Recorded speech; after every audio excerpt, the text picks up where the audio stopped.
بسم اللہ الرحمن الرحیم۔ السلام علیکم۔ ایک بات قابل غور ہے کہ انسان اچھے دنوں کی تلاش میں بہت آگے نکل جاتا ہے اور پھر ایک وقت آتا ہے جب وہ پیچھے مڑ کے دیکھتا ہے، پھر اس کو احساس ہوتا ہے کہ جو اس نے وقت گزار دیا ہے وہی بہتر تھا۔ ایسا اس لیے ہوتا ہے کہ اصل میں انسان کی فطرت ہے، جو پاس ہوتا ہے اس کی قدر نہیں کرتے اور دوسروں سے آگے بڑھنے کے کریز میں اپنے پاس جو موجودہ نعمتیں ہوتی ہیں ان کی بے قدری کرنے لگ جاتے ہیں۔ ایک تندرست انسان نہ جانے دن میں کتنی بار اپنی ناکامیوں کا سوچ کر، خواب پورے نہ ہونے پر یا اپنی کسی خامی پر خود کو کوستا رہتا ہے۔ پھر یہی انسان جب کسی بیماری یا خدا نہ کرے کسی عارضے میں مبتلا ہو جائے تو اسے وہ سب خواب بھولے ہوتے ہیں جو وہ کبھی دیکھا کرتا تھا، اور اسے وہ دن اور وہ راتیں گولڈن ڈیز نظر آتے ہیں جن دنوں میں وہ صحت کی زندگی گزار چکا ہوتا ہے، اور جب وہ اپنے پیروں پر چلتا پھرتا تھا، دوڑتا اور کھاتا پیتا تھا۔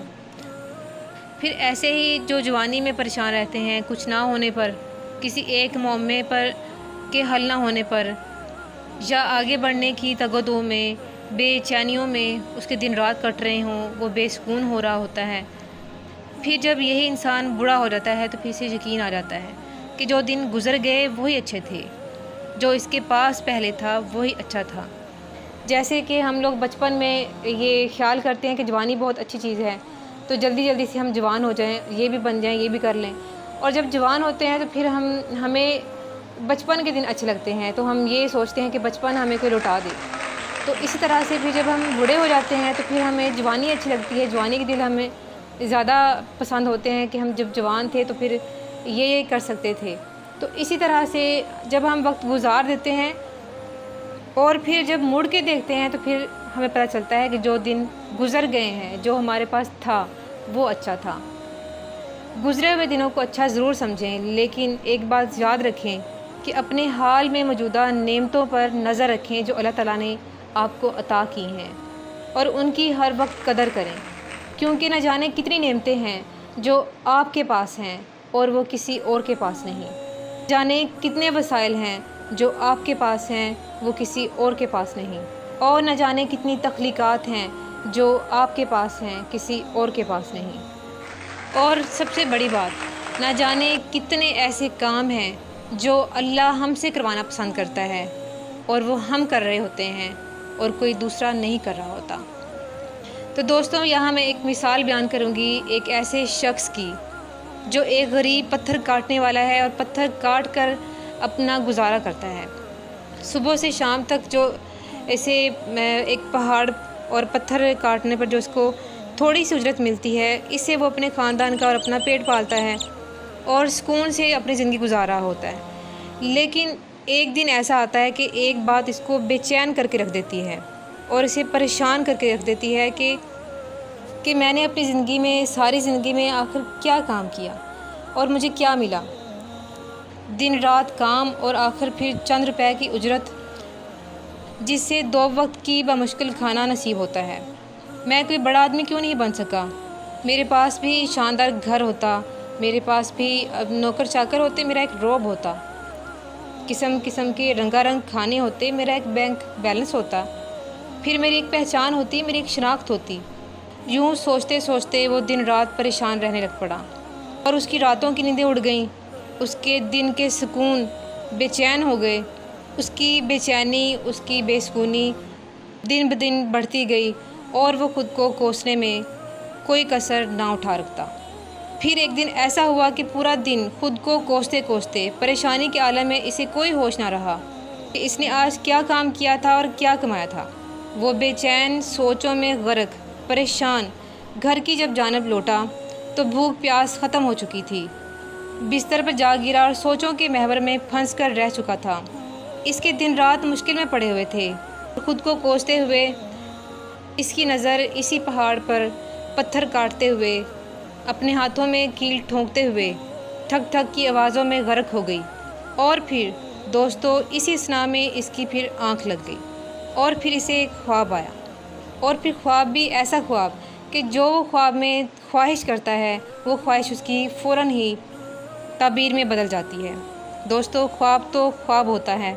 خواب میں یہ دیکھتا ہے کہ ایک بہت بڑا شاندار محل ہے. وہ اتنا شاندار محل دیکھ کر، اتنا بڑا گھر دیکھ کر حیران رہ جاتا ہے، اور پھر وہ خواہش کرتا ہے کہ کاش اتنا بڑا گھر میرا ہوتا، کاش میں اس کا مالک ہوتا. جیسے وہ اس کی خواہش کرتا ہے تو فوراً ہی اس کی خواہش تعبیر اس کی جو تھی ہے وہ بن جاتی ہے.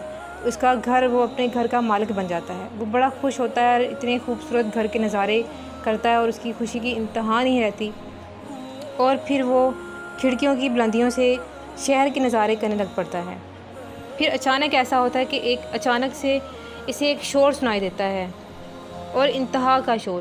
اور وہ کیا دیکھتا ہے کہ بھیڑ لگی ہوئی ہے اور ایک بڑی تعداد میں لوگ جمع ہوئے ہیں، اور ایک سیاستدان ہے جس کو لوگ کندھوں پر اٹھائے ہوئے ہیں، اور دور دور سے لوگ اسے دیکھنے کے لیے ترسے ہوئے ہیں اور اس کے نعرے لگا رہے ہیں. وہ جیسے ہی یہ منظر دیکھتا ہے تو سوچتا ہے کہ اتنے بڑے گھر کا مالک میں ہوں، پھر بھی اسے چھوٹا ہوں. تو کاش میں یہ سیاستدان ہوتا، لوگ مجھے بھی دور دراز سے دیکھنے آتے، لوگ میرے بھی نعرے لگاتے، لوگ مجھے بھی کندھوں پر اٹھاتے، میں ہر جگہ میرا چرچا ہوتا. تو جیسے ہی وہ یہ خواہش کرتا ہے تو وہ فوراً ہی ایک سیاستدان میں بدل جاتا ہے. خواب تو پھر خواب ہوتا ہے، اور اب وہ سیاستدان بن چکا ہے، اور اتنی بڑی بھیڑ ہوتی ہے، اور اس کو دور دراز سے لوگ اس کو دیکھنے آئے ہوتے ہیں. ہر طرف اس کے نعروں کے شور، اور وہ بڑا خوش ہوتا ہے کہ اس کی بڑی ایک عزت ہے. لیکن اس کی خوشی اچانک غمی میں بدل گئی، کیونکہ اسے دھوپ میں رہنے کی عادت نہیں ہوتی، اور دھوپ میں اس کو گرمی لگنا شروع ہو جاتی ہے. پھر وہ سوچتا ہے کہ کوئی ہے جو مجھ سے بھی بڑا ہے، جس نے مجھے پگھلا کے رکھ دیا ہے. پھر وہ سورج کی تمازت کو دیکھتا ہے، اور سورج کو دیکھتے ہوئے سوچتا ہے کہ مجھ سے بڑا میں سیاستدان ہوں اور پورے شہر میں میرے چرچے ہیں، لیکن اس کے باوجود سورج نے مجھے پگھلا کے رکھ دیا ہے. اس کا مطلب یہ ہے کہ سورج مجھ سے بڑا ہے. تو کاش میں سورج بن جاؤں، اور پھر میں ساری دنیا میں اپنا رعب دکھاؤں، ساری دنیا میں اپنی حکمرانی کروں، جس کو چاہوں پگھلاؤں، جہاں مرضی چاہوں روشنی دوں، جہاں مرضی تاریکی دے دوں. تو جیسے اس نے یہ خواہش کی تو وہ سورج بن گیا. دوستو خواب تو پھر خواب ہوتا ہے، اور جیسے ہی وہ سورج بنا تو بہت خوش ہوتا ہے. وہ آب و تاب کے ساتھ پوری دنیا کو روشنی دے رہا ہوتا ہے، اور پوری دنیا کو روشن کر رہا ہوتا ہے. جہاں اس کا دل کرتا ہے ادھر لوگوں کو پگھلا رہا ہوتا ہے، جہاں دل کرتا ہے گرمی دے رہا ہوتا ہے، اور جہاں چاہے وہ روشن دنیا کو کر رہا ہوتا ہے. لیکن تھوڑی ہی دیر بعد اس کی یہ خوشی جو ہے وہ غمی میں بدل جاتی ہے، کیونکہ ایک بڑا بادل کا ٹکڑا آتا ہے جو اس کے راہ میں آڑے آتا ہے، اور اس کی روشنی زمین پر نہیں پہنچ رہی ہوتی. پھر وہ سوچتا ہے کہ میں سورج ہوں، لیکن اس کے باوجود میری روشنی جو ہے وہ رکی ہوئی ہے. اس کا مطلب یہ ہے کہ کوئی ہے جو مجھ سے بھی طاقتور ہے. تو یہ تو بادل ہے جو مجھ سے زیادہ طاقتور ہے. تو کاش میں بادل بن جاؤں، تو کاش میں بادل بن کے ادھر ادھر اڑتا پھروں اپنی مرضی سے، جہاں چاہوں بارش برساؤں، جہاں چاہوں اڑتا پھروں. تو دوستو خواب تو پھر خواب ہوتا ہے. وہ اچانک بادل بن جاتا ہے، اور پھر وہ بڑا خوش، اسی کی خوشی کی انتہا نہیں رہتی. وہ جہاں دل کرتا ہے وہ اڑتا پھرتا ہے اور بارشیں برساتا پھرتا ہے.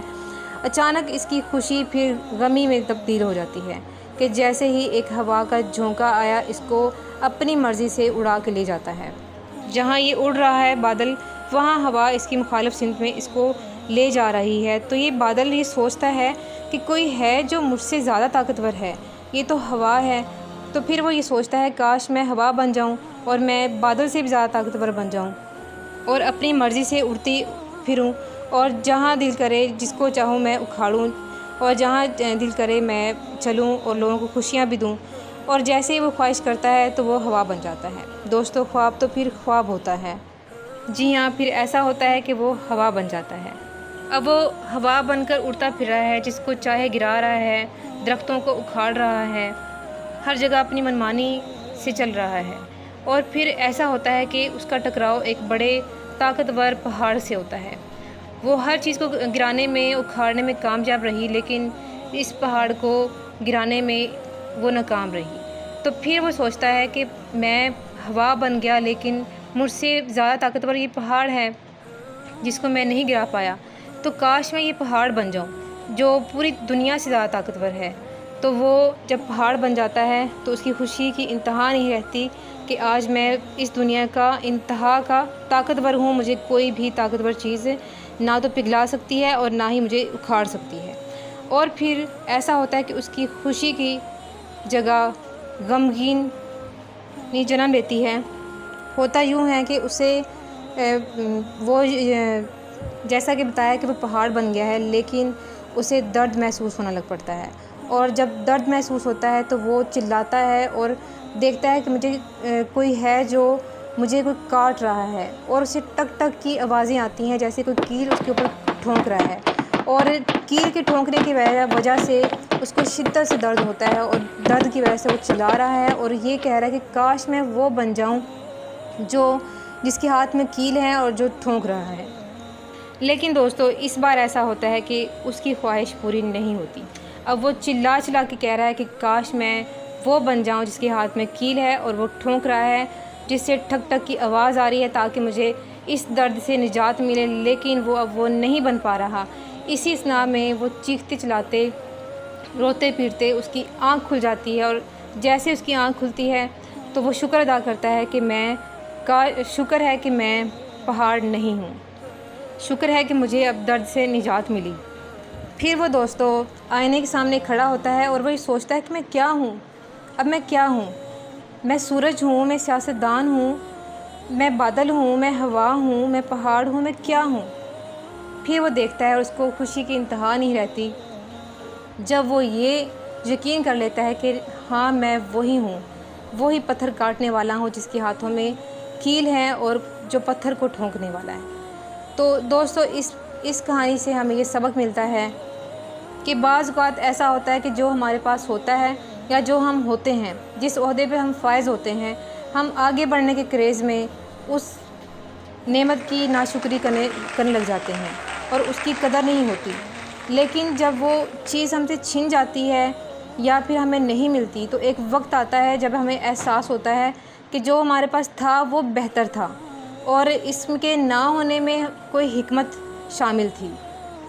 ایٹ دی اینڈ میں یہ میسیج دوں گی کہ ہمیں اپنی ذات پر غور کرنا چاہیے اور ہمیں یہ پتہ لگنا چاہیے کہ اللہ تعالیٰ نے ہمیں کتنی زیادہ نعمتوں سے نوازا ہوا ہے۔ بہت ساری نعمتیں تو ایسی ہیں جن کا ہمیں علم ہی نہیں ہے۔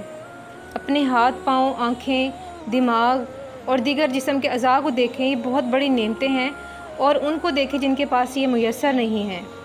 نہ جانے کتنے ایسے افعال ہیں جو ہمارے جسم میں ہو رہے ہیں، اور ایسا جسم کے اندر سسٹم ہے جس کے ہونے سے ہمیں فائدہ ہے اور جس کے نہ ہونے سے ہم برباد ہو سکتے ہیں۔ تو یہ بہت بڑی نعمتیں ہیں جو اللہ تعالیٰ نے ہمیں دی ہیں جن کا ہمیں پتہ ہی نہیں ہے، اور اسی طرح سے ہماری زندگی گزارنے کا بھی ایک مقصد ہمیں اللہ تعالیٰ نے عطا کیا ہے۔ ہم کسی نہ کسی عہدے پر فائز ہوتے ہیں، کوئی نہ کوئی ہمارا کام ہوتا ہے، اور آخری بات میں یہی کہوں گی کہ آپ جس کام کو کر رہے ہیں اس کام میں جان ڈالیں، بجائے اس کے کہ اپنے سے آگے بندے کو دیکھ کر خود کو کوسنے لگ پڑیں، بلکہ اللہ کا شکر ادا کر کے اپنے کام کو خوبصورت بنائیں، اس کی قدر جانیں، کیونکہ کیا پتہ جو آپ کے ذمہ اللہ نے کام لگایا ہے وہ آپ ہی اس کے قابل تھے اور وہ کام کوئی اور نہیں کر پایا۔ اس لیے امید رہیں اور اللہ کا ہمیشہ شکر ادا کرتے رہیں اور ناشکری سے بچیں۔ بہت شکریہ، کیونکہ ایک وقت آتا ہے جب ہمیں پتہ چلتا ہے کہ جو وقت گزر گیا وہ اچھا تھا۔ اپنی دعا میں یاد رکھیے۔ اللہ حافظ۔